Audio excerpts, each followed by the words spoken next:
Stopbeefinradio. It's an honor to have you on the live with us. No problem. Now, so for the fans and listeners, can you let them know who you are and where you're from? I am Kim Hutchins. Okay. I am from Ohio, okay, no. but I live in Atlanta, Georgia. With you being from Ohio, how did you get started in the music industry? I know you've worked with some legendary people we'll get into, but, you know, being from the Midwest, how'd you get your start? Ooh. So I came to Atlanta for graduate school, went to Clark, Atlanta, and always knew I wanted to be an entrepreneur. Thought I'd end up in more of the sports area. That's what I came to Atlanta for, to get into sports. But ended up naturally, organically getting into music. So I was at Clark, Atlanta, started working with artists. You know, that's, you know, I'm not going to age myself, but but the music business was booming or in that burgeoning, booming stage. So there were artists everywhere. So I just, you know, started working with artists, initially started doing graphic design and PR. And, you know, I got bit by the bug. It's always interesting because a lot of people, you just start by giving your gift to someone, you know, helping them, and then it leads up to other opportunities. You've worked with some legendary people, as we stated, managed with Player Circle, and, you know, shout out to Court Digga, my family. Like, you know, you got to see early and 2 Chainz and everything like that. So let's tell the fans, you know, how was that experience for you? Like, you got to see him early, got to see the talent, and you know, so how that came about, and then, you know, what was it like to experience that, you know, firsthand? Yeah, I mean, I honestly feel like, you know, at this stage in life, that period was a blessing, right? I've always had that ability to see talented people and know that they were talented and going places. But I also had a giving spirit, right? So I was always willing to help people, not necessarily for financial benefit, but just to help see them succeed, right? And I even do that today. I even do that today in my, you know, my business. But the first, you know, I mean, I could go back, like, if someone even know, like, the first artist I actually ever worked with was a group called Forte. Familiar. Okay, and Forte eventually became 112. So that was the first group I ever worked with. I did some PR for them. Some of the original members aren't, like, in the group now, but some of those core pieces were there. But that was actually the first time I got, like, kind of involved with artists. And then I eventually met a guy by the name of Poon Daddy, which eventually became Future Flavors, Chris Level Up, and Poon Daddy. And Poon introduced me to Chris, and I started working with them, and I eventually became their first publicist. Ludacris' first publicist. So so that's how I, you know, got introduced to radio. Ended up working at Radio 1 for 8 years in the sales department, with the ability to kind of work close with Chris and Poon when they were on the air. And then, and then, you know, from there got introduced, you know, to DTP when it was created, and then just organically connected with Tit and Dollar, and, you know, was able to help them, you know, during their duffel bag days, and so I mean, I've had a lot of great experiences. Just blessed, but it all comes from giving, right?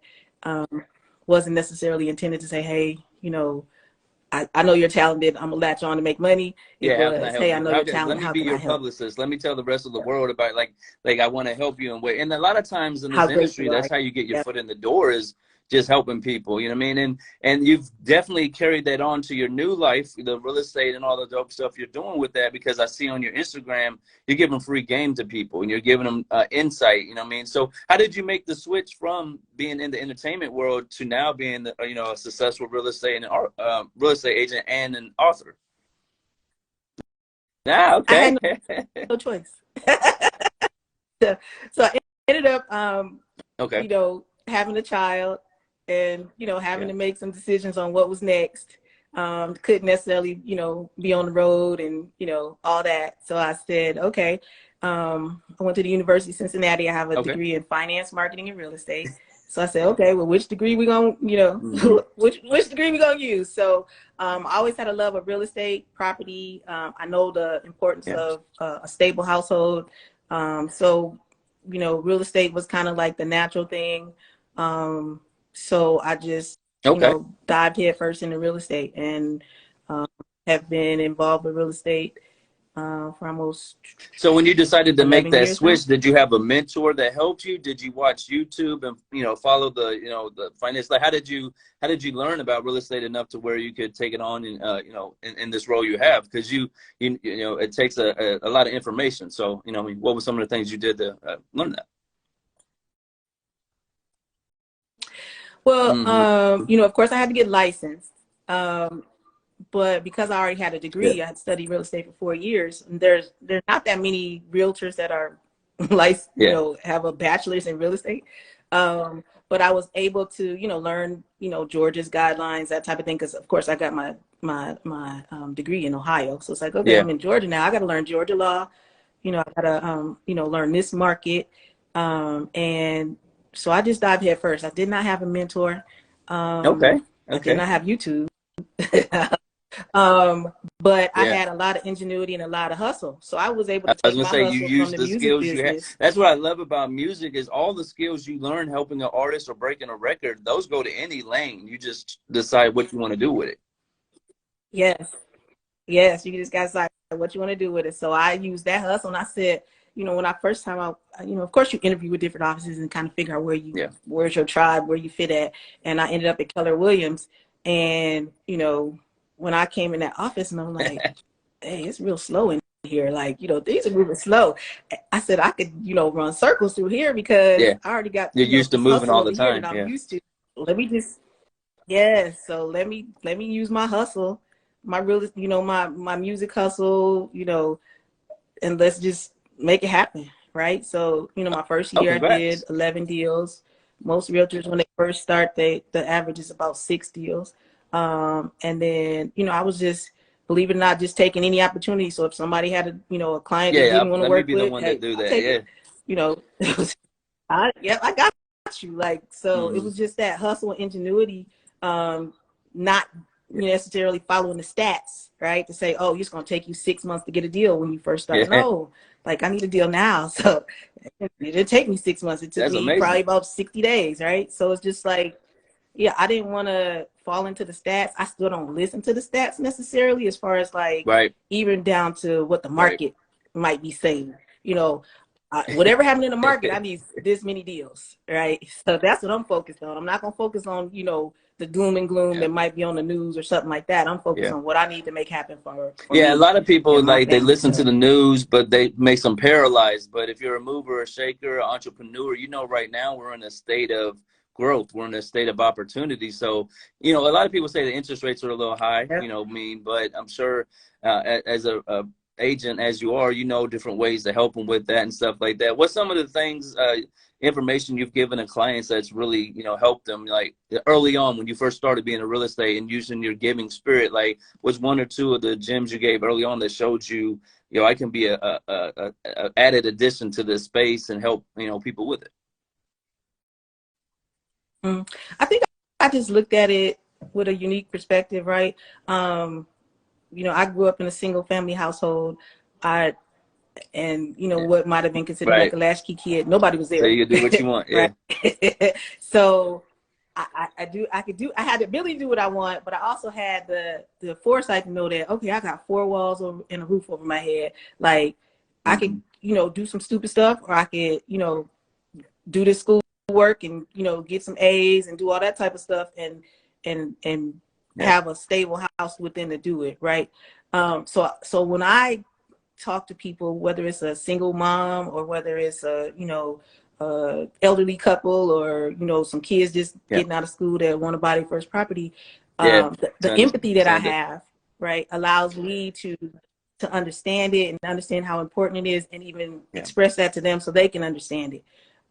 So I got hundreds, probably thousands of stories, right, of how, I've been able to help people. But for me, what's most important is a win, right? That's why it's the game of real estate. It's a win for me. Like, how can I help them Yeah, they don't win, know right? what Even you if they just don't did know for them that they behind the win. scenes. They got them the lakefront view and all that. Yeah, yeah, right. Right. Yes. Like, even if they don't know they win it, how can I help them win so that they're set up for whatever it is that they're trying to do? Yep. Like I said, whether they're downsizing and they just want to get the most for their money because this is all the money they're going to have to live off of for the Yep. next, part of their life, right? Or if they're just getting started Yeah. and they have to start with that starter home, finding the best one in the best location so that when they get ready They to know what to sell do. it and get to the next house, that they'll know what to do and they'll have some cash to do it with, so just trying to make my clients win. Ultimately Right. you want to win for all parties, but I'm really trying to make Yeah. my But you team do a win over great job here. because, like you said, you come so, from the so that's entertainment world, so you have relationships other people don't have, and I'm sure you've been able to maximize that. But just the way you move and shake in the industry will run circles around the people who've been around there a while. So I'm sure when you stepped into it, you said over 10 sales your first year, but you're helping people too. So that's got to be the greatest feeling to me. It would be when the person gets their first key, they worked all their life to get a home, and you're the one that they chose to do that. Like, yeah. yeah, Yeah, that's powerful, right? Because, even though everybody might say they're a realtor, right? Or they might say they're a real estate agent, you are literally helping someone with yeah, probably the biggest purchase of their lifetime, right? So you have yeah, to that's an honor, right? That's an honor to be able to help somebody that hmm, has saved 20,000 or somebody that saved, 100,000, whatever they yeah. saved to be able to make this investment, Yeah, they and give you they they are believe in trusting you to you deliver to for them. do it. Yeah, Yeah, yeah, yeah, yeah, that's an honor. So I don't take it lightly. I don't take it for granted. And if you talk to me or talk to one of my friends that I, talk to about real estate, first thing I tell them, every closing is yeah, a blessing. It's a miracle. It's literally a miracle that this person has the ability to buy this yeah. property at this exact time, and everybody is in agreement, and we can make it to a closing Yeah, table all and those get a things deal had to done. come It's a together miracle. at the right moment, the right time. Yeah, They that's all amazing. got to come Do together. you recommend? Yep, Do you go to a yep, lot of yep. conferences and all these different workshops they have, and do you recommend that for up and coming real estate people? So I just started going to Okay. conferences Yeah. last year, believe it or not, right during COVID, right? So I typically in the past did not, but I'm at, not to boast, but about Keller Williams, because it's not about them right now, because they believe Right. in Right. They investing want to in the build the realtor, brand. right? But they want to build a brand. But Keller Williams offers so much education. It's almost like you Mm. don't have to go outside to get it. But if you do, you're going outside to kind of hear from those kind Yeah. of, Yeah. masterminds or, high level successful realtors and how they're doing Right. things so Or that you just can get get that some little nuggets relationship from so when that. they sell their yeah. And or just get that relationship, right, for networking purposes. So we have something called Keller Williams Sports and Entertainment. So it's about a group of maybe almost Okay. 900 realtors across the country that strictly focus on Wow, that's sports and dope. entertainment. So we mastermind every month, plus we get together every quarter if we can. I think it's every quarter they try to have some type of regional event or something like that, Oh, that's so that dope. we can come together and build camaraderie, and Yeah. kind of share expertise from whatever our background is. So like I might have a more music background, but somebody else might have a college or NIL background, Yeah. or NFL or hockey or soccer. There's just so many different areas, and it's becoming a force in the real estate game to where we're now starting to partner Mm. with leagues, right, and help athletes that might want a Yeah, I was gonna career say in real like a estate feeder after system sports, for right? athletes, Yeah, and because when they get done with their career, college yep, athletes gives them a chance for that.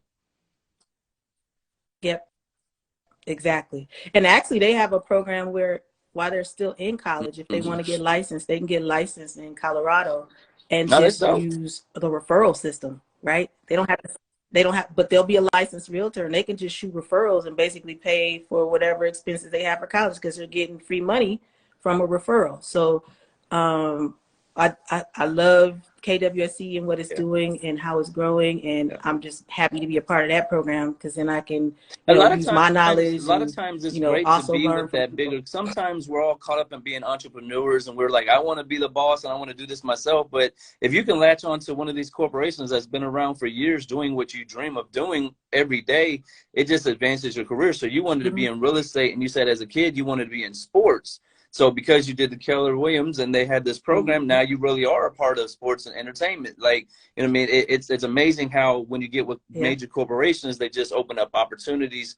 And because you're you're from the entertainment industry, I know you understand how to move all those pieces. Like, oh, there's 500 people, but this one's in Indiana, this one's in Atlanta. Like now you're doing book tours, like, stuff like that. So how are you maximizing this networking and all these relationships you have with the new book you released, The Game of Real Estate Playbook? Like, are you able to promote that together or anything like that?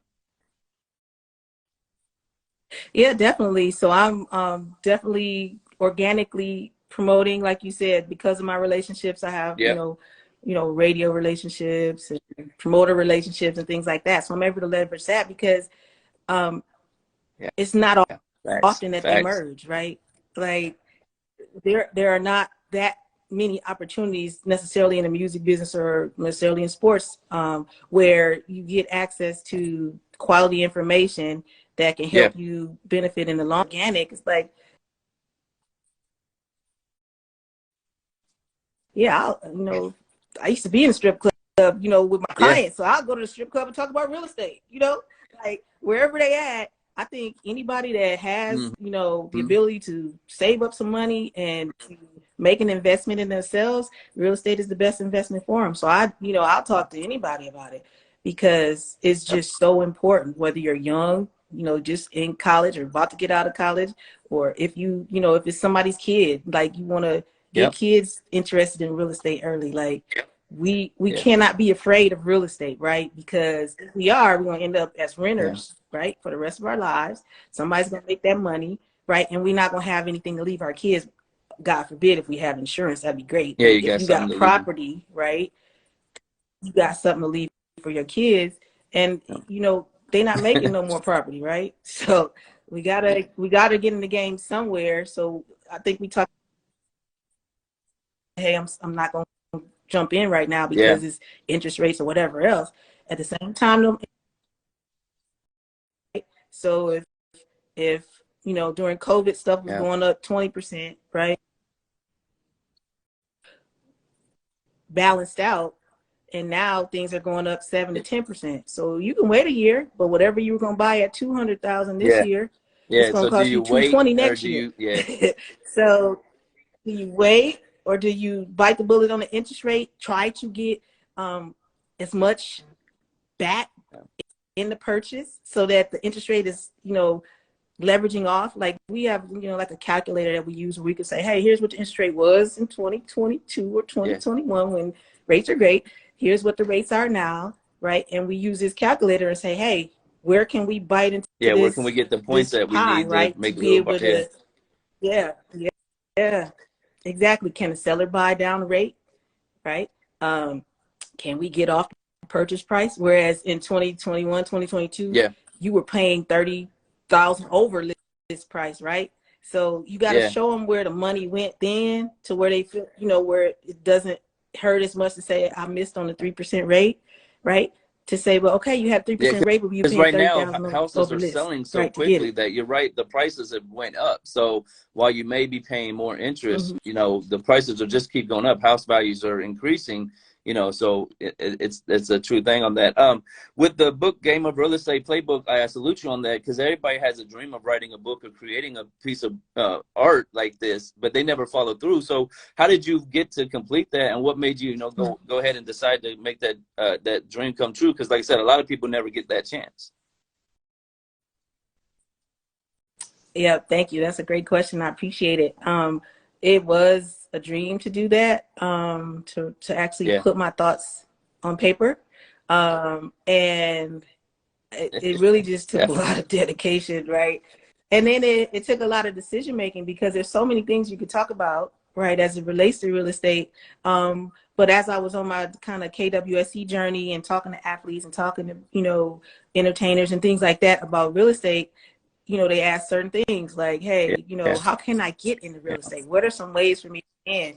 So then there were like 20 ways to invest in real estate. And I, you know, when I had a, you know, consultation call, I was like, look, because they were like, hey, I want to know how to get in. So, okay, here are 20 ways that you can get in. So it was stuff that I was doing organically that I said, okay, if I had one, you know, piece of literature that I could leave with them, you know, let me put something together that, you know, is of the quality and standard that I would want to represent myself, right? And give them enough information that's easy enough to read so that they don't get overwhelmed and they could just pull little pieces and nuggets for themselves without so much information. Because, you know, like when you signing a contract for a house, you literally signing like 100 pages, 200 pages, all this stuff during the closing. So I said to myself, okay, I want them to have something simple, something that they can digest, something they can read easily whenever they want to refer back, because there's like even a glossary in the back that has like all kinds of real estate terms that they're going to hear, you know, throughout a transaction or something. They can go reference that. And I wanted to leave, you know, my clients with something, but I also said, well, you know, this other people can use this, right? So let me just put it out there for everybody else. It's not that expensive, $2.99. It's, I mean, it's worth more than that, right?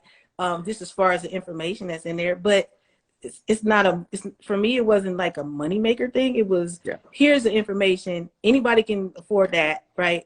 And if you really want to know, there it is. And then after you've read that, find your local expert, right? You know what the conversation know what you're looking to start with. You know when they're trying to give you game versus they've read your book and they know.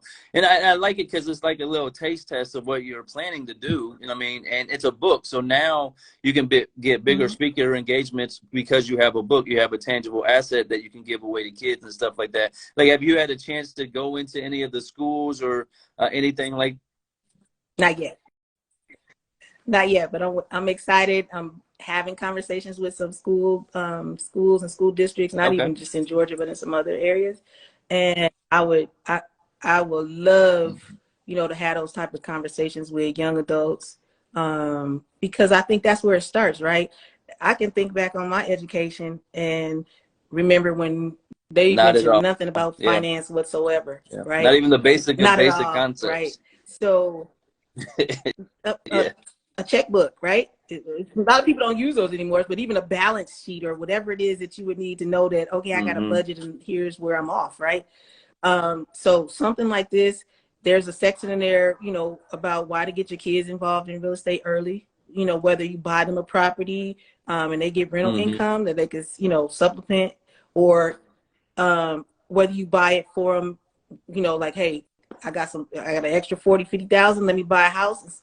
And when my child is 18, 21 or whatever, they can, you know, they can sell it and they can go to college. They can do whatever. They can start a business because the asset is constantly increasing in value over time. There might be some dips, but at the end of the day, that property is going to increase in value. Because where you're located at, especially you being in Atlanta, like the prices are only going to keep going up because the value of Atlanta is going to keep rising and rising and rising. So as long as you believe in where you're from, real estate's always a good investment. Now, if you don't believe where you're from, if that's like a bad part of, you know, a bad place to be, then no, don't do it. But but you got to think about it. Whatever was a bad place, it's going to eventually become a good place as long as they just didn't as long as they didn't, you know, make it toxic. Let's just say if it ain't toxic, like you can see the cycles in different cities out. Where you from? Yeah, Midwest. Okay, so I'm from Ohio, so we kind of have like that same kind of Midwest industrial towns, right? You've seen areas go up and you've seen areas go down in your lifetime, right? And now you see them coming back up, right? So if you believed in the down, on that other end, you're doing great, right? And it's cycles. It's cycles to it. So factories come, factories go. You know, businesses come, businesses go. So if you research, because that's one of the things I said that you do. Once you read the book, research your market, right? Go look at your city planning. They know what's happening 20 years. They know when the roads are going to be built and all that. So look, they know when the roads are going to be built. They know what companies is coming. They know what they're planning for, right? Go sit in the meetings. See what they talking about. See what areas they talking about. Where they gonna add infrastructure. Where they adding landscaping. You know, where they doing these different things. And that's where you want to be. They're not telling you on the news, hey, if you're an investor, go buy a house in this area because this is coming in 2025. No, you got to research, find out what's happening, and be that first person to get to an area that might not look right now, but they know in, you know, 6, 10, 20 years. And well, in all cities, like I'm from Indianapolis, and you know something's coming because everywhere you look, they're building new roads, they're building new highways, they're changing all the look. And that's every city. I've traveled a lot already this year. Every city you go to, they're building it up. So real estate and all these different opportunities, you're right. It's great timing right now because if you have a little bit of money and you're looking for a way to, you know, increase it some way that's not, you know, as risky as some of the other options, real estate's always one of the best ones. Yeah, and you can just figure out where you want to be. You want to be in a short game or you want to be in a long game. If you're in a short game, you might want to do some flips, some wholesaling, some things like that. But if you're in the long game, you might want to buy some property and hold on to it and just, you know, reap the benefits of the rental income as the value increases. And then in, you know, 10 years, whatever it is, when that whatever is happening happens, you sell it at, you know, prime prices. I'm sorry, you think if you're starting out, you should focus on the short term or the long term play to begin? Like if your first play, should you be looking at a short one to see if it's even viable for you, or a long one so you give it time to, you know, grow? So I think it depends on the person and the situation, right? So do you have time for a long game play, right?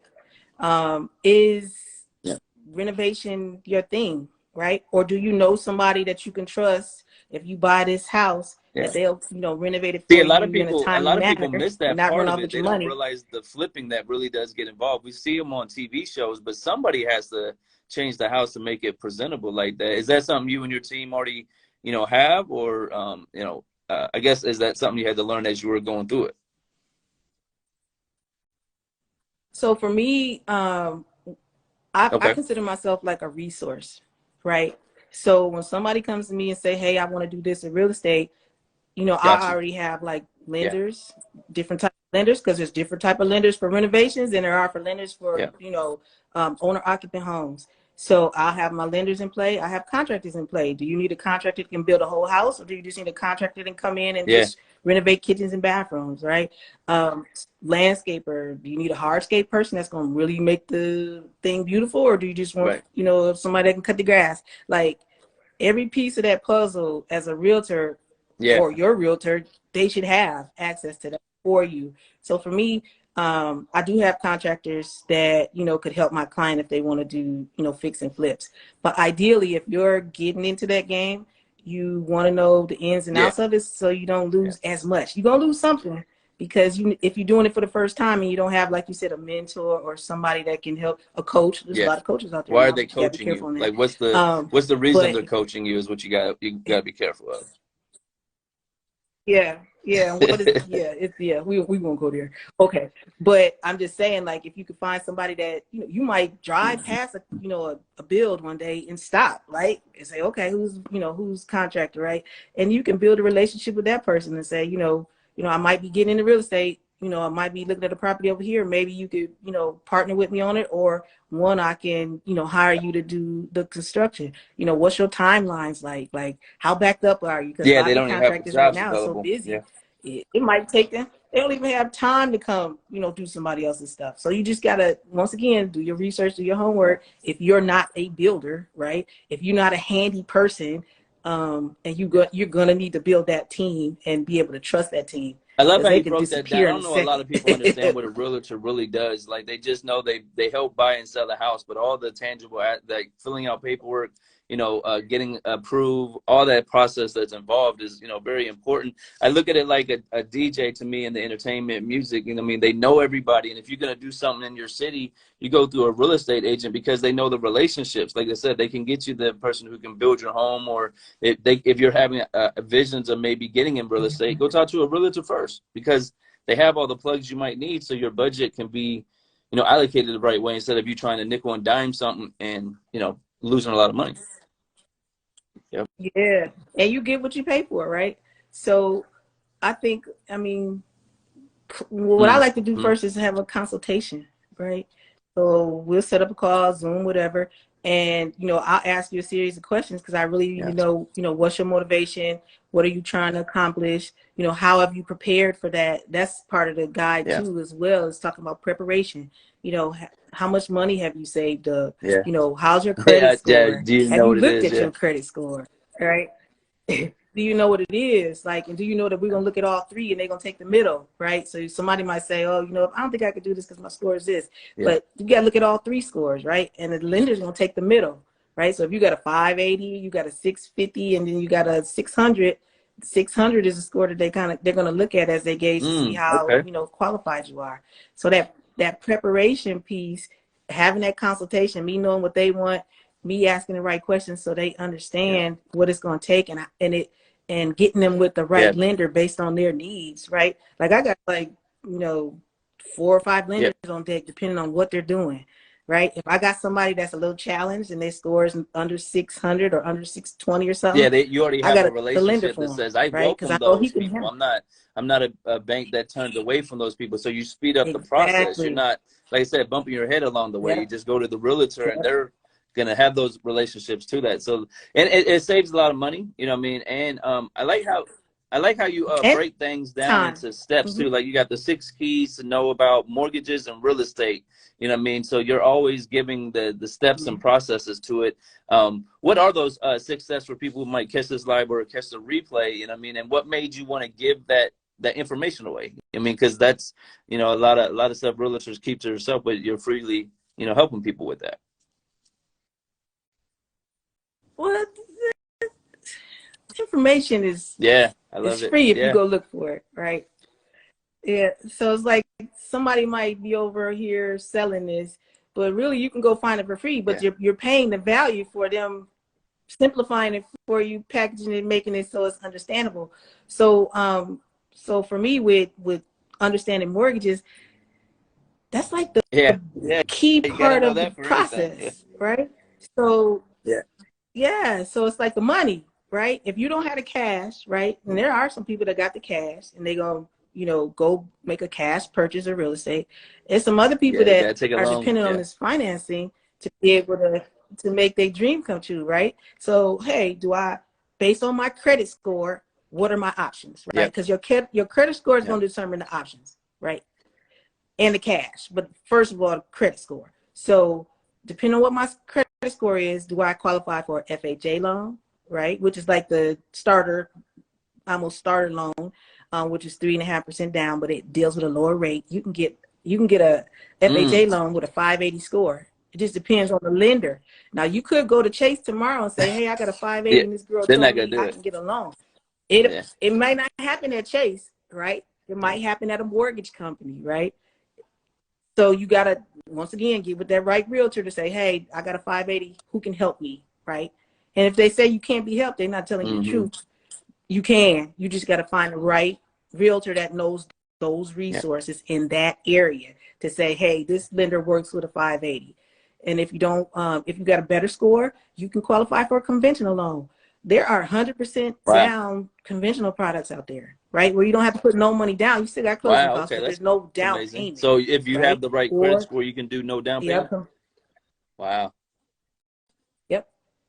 Yeah, but there's another way to do no down payment. So that's another type of loan. But for conventional, it could be no money down. It could be 3%, 5%, 10, 15, 20. Just depends on what your credit score is, right? So a lot of people think you got to have 20% down to buy a house. You don't, right? The other type of product is USDA. So if you live like in a rural area, like, and you can go on USDA.com and look and see what that area is in your area. It's a no money down loan, 100% financing. But you got to live in one of those areas, like what would be a rural area outside of Indianapolis? Greenville, Greencastle area, stuff like that. So okay, so you can go look up Greencastle, see if it's in the USDA zone on that USDA map, and if it is, you can get a 100% down USDA loan. Right. And then the other way is if you're a veteran, you know, if you serve our military, thank you for your service. Veterans can get a 100% down loan. That's game. Yeah. So there's different products out there, and they really just depend on you know, what you qualified for based on your credit score, right? And then after credit score is how much cash you got available to do that. So do I have, you know, 10% down? Do I have 5% down? Do I have 3% down? What Then would you you can kind of recommend work with that lender besides and figure credit out score? which What one would works you for you. recommend a person have the down payment for before they start looking to buy a dream home or even just their first home? What's a good down payment they should have so it betters their, you know, financial situation throughout their experience? You know what I mean? Because I know if you put low down, sometimes you get more fees on the back end. So in your, you know, from your experience, what's but Yep. So if you put it's really based off the price of the home, right? So let's say your dream home right, okay, is $400,000, right? You didn't on the weekends you didn't went out, you didn't seen a new neighborhood, and you walked in there to see what the prices was like, and it's $400,000, right?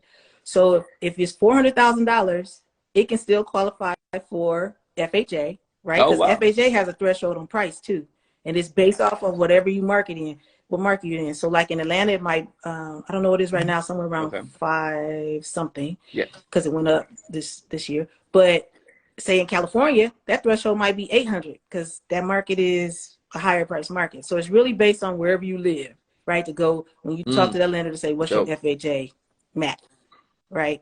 So if the house is 400,000, you could use FHA because it's within that threshold, but you could also use those other products based on your credit score and what you qualify for. So if we're using FHA, $400,000, 3.5% down, about what is that, 13.5, around I think, yeah, $14,000? That's what you need for your down payment, right? And then as another estimate, you're going to have closing costs as a buyer. Right now, those closing costs is running between 2.5% to 3% of the purchase price. So then if the house is 400,000, like 2%, you still looking at another $8,000 in closing costs. So 8,000, yeah. So and about then what did we 20, say that 14? 25,000 So pretty that's about much get 22 you a would be good to have because you want to have some reserves in there, right? But meanwhile, your realtor is going to help you try to negotiate some of that stuff. So you might be able to get that $400,000 house for $390, right? So she might save you $10,000 on that, right? And then if it's new construction, there's some seller paid closing costs in there somewhere. So if you use a lender, most new construction companies will offer you some type of closing costs to use somehow, right? It might be towards closing, it might building, be towards you know, blinds, it basement, might be towards a fence, whatever that might be. Exactly. So trying to get those few bucks. So then it all adds up. So instead of you needing 24,000, you I really might think only need that's very helpful 19, because a right? lot of people think they So need hundreds of thousands of dollars to get into the real estate game. But if you got 20,000, go put a down payment on a home and then make that a rental property. Get a real estate agent to, you know, you handle the booking of clients for that too, right? So if somebody wants to buy a home, you can help them rent it, and you know, so they could get started in the business if they wanted to. Because a lot of people are scared of the upkeep of having their own home and stuff like that. yeah, like most, not all, but most realtors do some type of property management. But on the surface level, they can rent your property for you. So say once you buy it, it's renovated, it's ready to market. You know, realtor come in, get your photos, get you listed and all you know, on the sites across the internet, and then they'll vet your tenant, right? And then present to you, you know, your options. Okay, this tenant here, blah blah blah. You know, you pick the one you want, and then the realtor sends them a lease. They sign it, seller signs it, Wow. everybody's, you know, exchanges their funds, and then the deal is done. And if you want management services, they can put you in touch with a management company, right? If they don't do it, they'll put you in touch with a manager, to 10% a month, right? So if you rent it for 2,000, they might get, you know, 200 or $100 a Do month the just work. to be your property manager. But they got all those pieces. Yeah, they got all those pieces to the play. So they got your handyman, they got your electrician, they got you, you know, your cleaning service, whatever that is, and they, you know, send them in as needed to That's do dope. those Now, services. I know So you're yeah, based out of Atlanta realtors right can do now. that Are as there well. any other markets where people can, you know, use your services out of real estate? And if so, and in general, how do you want people to reach out to you? If they were looking for a real estate agent and, you know, they like to use your services, what's the best way to contact you? Yep. So I'm licensed in Georgia, Florida, South Okay. Carolina, North Carolina, and Massachusetts. But most of my outside stuff is really more concierge stuff. So it's like, you know, based on the situation. Um, but I'm in a part of KWSE where I'm connected with 800 agents around the country and North and South America. So if it's something that I can't help you with, or I'm not licensed Put you in in the that right state, I place. can Yeah. definitely, you know, put you in the right place with a qualified agent that can help you, you know, meet your goals. So people want to reach out to me, definitely. I'm on IG at fab.realestate, fablife.realestate.com. Sorry about that. And then, of course, they can get the ebook off of Amazon, Yeah. $2.99. That's really So, dope. And then, yeah. Or they can go to my website, that's really, fabliferealestate.com. I know Or you you can go to did my website as something well. for your supporters, your clients. You gave away tickets to a game, you know, for them and stuff like that. Like, what's it feel like to you to be you know, have your own business and being able to give back to your supporters that way? Because, you know, that's one of the reasons we do this stuff is, you know, be a business person is to give back. So how did you come up with that idea? You know, what made you guys do that? Yeah, so I have Okay. Hawk season passes, and when I got them, I said, okay, I'm gonna pick one game out of the season, and I'm gonna, you know, do a giveaway for my clients. Like, No, that's clients don't no. have to use you, right? Yeah. It's thousands and thousands of agents out there. Like, so the fact that they call you back and say, hey, I'm ready to buy my next house, or hey, I'm ready to sell the house Yeah. that you sold me, it's an honor. So for me to give away, you know, those tickets, that was like so much fun, right? And then it's, you know, to see the appreciation for the client that won. So I'm always looking for ways to show appreciation to my clients. And I've always Yeah. had, like I said, a That's it. serving spirit. So I know we didn't talk about it, but I was like the founding director of Oh, Ludacris's wow. Congrats. nonprofit. So I've always had a giving background. So I always try to leverage giving back with whatever business I'm in, whether it was entertainment or whether it's now real estate. So like tomorrow, KW has Red Day. Okay. It's a give back day all over the country. So 200,000 KW agents are going to be out somewhere in their That's market dope. giving back, right? So whether it's Habitat for Humanity or something, building a house, or whether it's donating to a local shelter or food bank or whatever, tomorrow's Red Day. Yeah. So everybody from So KW when is we going to see be people out in red doing shirts walking service. around, we don't have So to think something crazy is going on. It's just KW out. no, it's KW. Yep, it's a realtor. Yep. So go, Yeah. you know, say hey if you need a realtor, or if you just want to help volunteer with whatever, you know, because everybody will be doing something different. It's not like they say, hey, everybody go to a shelter. We get to Yeah, you pick get, how we want to yeah. spend our time in our community, you know, That's giving dope. back on this specific day. So yeah, if you see some red And I shirts know out you there, do a tomorrow's lot for KW. charities. You did the United Way volunteer program, you know what I mean, giving back to the kids. And, Mm-hmm. you know, what's that experience been for you guys to have the kids and, you know, get to give back to them the way you have? So that's one of the main focuses of Luda's Foundation, Dope. is to help kids help themselves. So that is, you know, there's always, you know, ways for us to help and support kids in Yeah. Metro Atlanta. And he's done it in other markets as well besides Atlanta. But with the United Way VIP program, it's preparing me to be, it's actually, for me, it's Oh, preparing me for my congratulations. I own love that. foundation, right? So, because that's the ultimate goal, is for me to start my own foundation. But the program helps you identify how to build a board, right, for your foundation, you know, guidelines, you know, legal aspects of starting a foundation, as well as serving on a board. Oh, So I'm in my congrats. final week next week, where I get to present a foundation that we've actually researched, and, you know, we're actually going there Friday to kind of do an in-person check, but we, you know, talk to them via Zoom. And then Monday will Okay. be my presentation day, and it's the last day of that program. So after that, I'll be certified. I can go join the board if I want to, and or it'll help me start my foundation Wow. and pick my board. So it's been exciting for me to Mm, kind of see that mm. leadership perspective of things. And of course, United Way is, you know, a program that, you know, so many people know about in Yeah. different cities as Yeah. grassroots. Even though they're big, they're in the community, they're at, you know, different clubs, they're supporting other nonprofits, right? So Yeah. it gives me access to other nonprofits, but at the same time, it gives me access to board potential opportunities, you Would you know, depending choose? on Yeah. what board I Now you eventually mentioned decided to Ludacris's join. nonprofit. Yep. Like I don't think a Yep. lot of people give him and you guys credit. Once again, Court Digga, my family, all the stuff that DTP does for Atlanta, does for the community, does for people. Like you know, what I mean, so what was it that made you help come up with that? You know, what made you guys do that? A lot of artists get the money, they get the fame, they say they're going to give back, but you guys really delivered on those promises. So you know, what made you guys do that?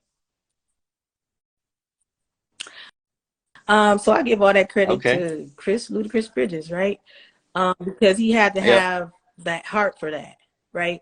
And we started doing nonprofit or community work when he was actually So it on was the air, before all the fame. right? So before he, yeah, so before he became Ludacris, when he was Chris Lover Lover, he was doing stuff in Boat Rock and Bankhead and all these places that people might not have went.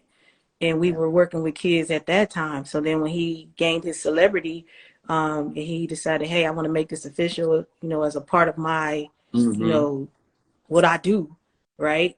That's how the Ludacris Foundation was born, and that was 2001, right? So we've been 22 years strong, serving the community, working with kids, doing what we can and what he envisions doing to help the community.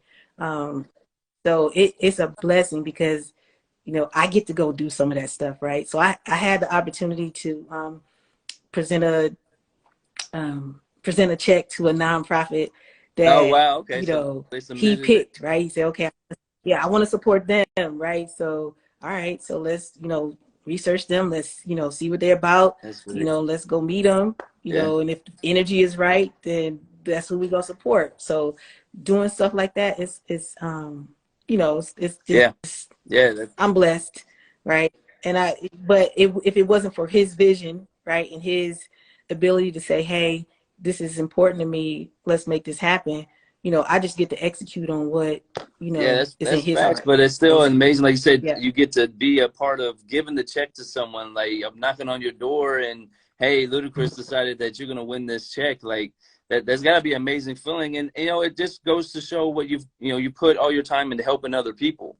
And by you helping all these other people, it creates more opportunities for you and stuff like that. So I salute you on that. Like, I know you're a very busy person, so I'm not going to take too much more of your time.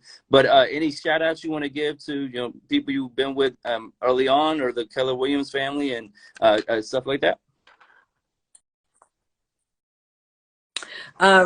Shout out to Chris Bridges, right? Shout out to Luda. Shout out to Tit. Shout out to Dollar. Shout out to Court Digga. Shout out to everybody, my family, right? I got a nice, beautiful family of people that I've got the chance to grow with and learn from, and be able to be in this position. So it's really not about me. It's just about how can I serve? How can I help others? And so thanks to Court Digga for putting this together. We can't forget him. But yeah. I'm just going to keep doing whatever God allows me to do and try to execute and complete, things that I have envisioned, and hopefully have continued opportunities to come back and talk to you some more, and with other future endeavors that I have planned. Yeah, I love that idea of a foundation. So what are you thinking about? Like, not to give too much information in the salsa way, but what area are you leaning to if you did your own foundation? So I've had the blessing of being able to meet other nonprofits, and there's definitely some ideas that I have around helping Black-led and Black-founded nonprofits. No, it's hard to get they grants just don't get enough like that. Support. Yep. So that's something I have a passion for, and I also have a passion for single mothers, right? So I'm a single mother. I grew up in a single mother household, so I know what the importance of having a house is and home ownership is. Even coming out of COVID, the instability of housing was exposed during COVID, right? So just knowing how important it is to get more people to be homeowners, that's something else I'm passionate about. So the good thing is I have a lot of options, just because I've had a lot of experience doing a lot of things, but definitely something around helping nonprofits fulfill their mission and create a greater impact.